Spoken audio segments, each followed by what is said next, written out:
old are you? I'll be 60 on the 23rd of October. Close enough. All right, yeah. I mean, close enough. Because it sounds like he's 18. Yeah, exactly. Right, young man. By the way, Miles, we got some clarification because we're like, why is it if anyone has any native blood, they break it down in fractions? I was just saying, that's what Trina on line one's talking about too. Okay, well, then let's go to Trina. I want to hear about it. We had a couple calls. She was first in line, so I was like, Trina, hang on. All right, Trina. Hola, welcome to the men's room. Hola. Hola. Walker told me I have AIDS. So, in a nutshell, it goes down to systemic racism and U.S. and Canadian governments trying to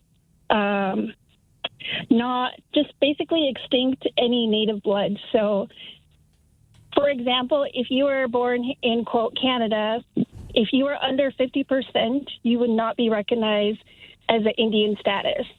So the less blood quantum, the more you don't have any rights.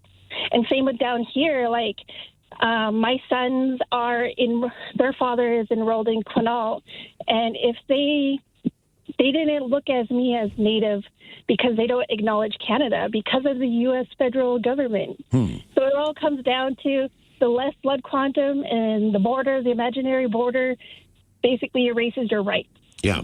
I got a couple texts on that, too. It says, Sean from Tacoma, the use of fractions that determine Native American blood quantum instilled by the U.S. government primarily through the Indian Reorganization Act of 1934. Another local Native here, the reason most Native people know what fraction of Native they are is because the government forced Natives to acknowledge how Native they are to limit who was qualified for government benefits and who wasn't qualified. The act is also called the blood quantum. How Native are you? So basically that's it. Okay, that makes sense. Yes, it does. Yeah. Now, because you're right. Why does everyone do that? That makes sense now. So, according to Trina, at least in Canada, you have to be 50% or more, or not recognized, right? Okay.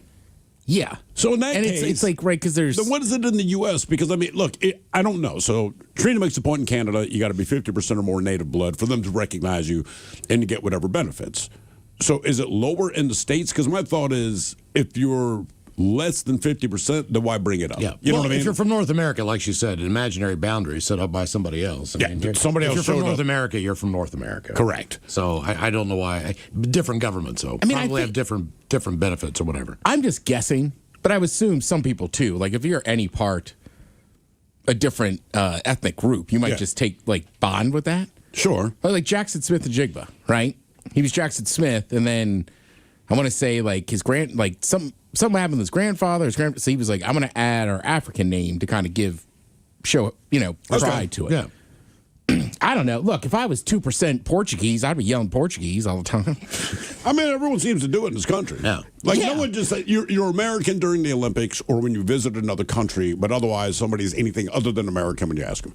Mm-hmm. Right? Yep. I'm German. I'm Italian. I'm like, brother, you were born in Pittsburgh. You were not, I understand Chances are you're Italian. Heritage, but you're American. Right, like St. Patrick's Day is basically an American holiday. It pretty much is. Right? Because I was talking to Sean down the hall there, and he was like... What did he think? He was just like, till 30 or 40 years ago, pubs wouldn't even be open in Ireland, right? It was like a solemn day of remembrance or whatever. And then they're just like, well, the Americans got kind of crazy with it, so it's like... So wait a minute. This was supposed to be a solemn holiday instead of for drinking the at a Irish. bar all day. You come to the U.S. and we're like, crack some whiskey, brother. Bar crawl. Well, same thing with Cinco de Mayo, right? If you go to Mexico, they're like, look, man, we are aware of Cinco de Mayo, but no one really celebrates it. It was just a victory in a battle. Well, it is not our Independence Day. We find a way. I mean, there's Santa crawls where you follow Santas around drinking beers at different bars. I mean, Cinco de Mayo is a little bit That has different. I nothing want to to do say with the Christmas. Corona company basically was like, let's pick this holiday and get people all fired But I up. like how we do it here. Like, hey, we acknowledge what's going on in your country, and what we're going to do is part. Yeah. This is how Believe it we're or not, gonna before throw all down. that, Ted, back in the day, the beer Sol, at least on the East Coast, because I was there, was a bigger selling beer. Do you guys remember Sol? I remember Sol, S-O-L, right? S-O-L, yeah. And that was the number one Mexican. That was the number one Mexican beer that you could find. Maybe we should change the spelling. Well, it's the sun. That's right. Well, I know it's like, I have P-O-S beer. It's supposed to be pronounced Pose. It's a family name.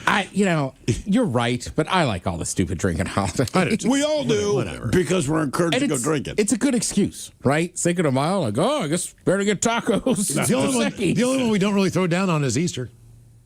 Yeah. Which is also weird because if you're a religious, that's the big holiday. Yeah, for it's all sure. based on the death and 3 days later. Oh, man, you think Chuck Norris is pulling a Jesus? 3 days from now, Is he back. going to pop out on Sunday? That would be the ultimate. that would be mind-blowing. Walker told me I have AIDS. In honor of Chuck Norris, how did you break the bones you broke? 206 803 Rock.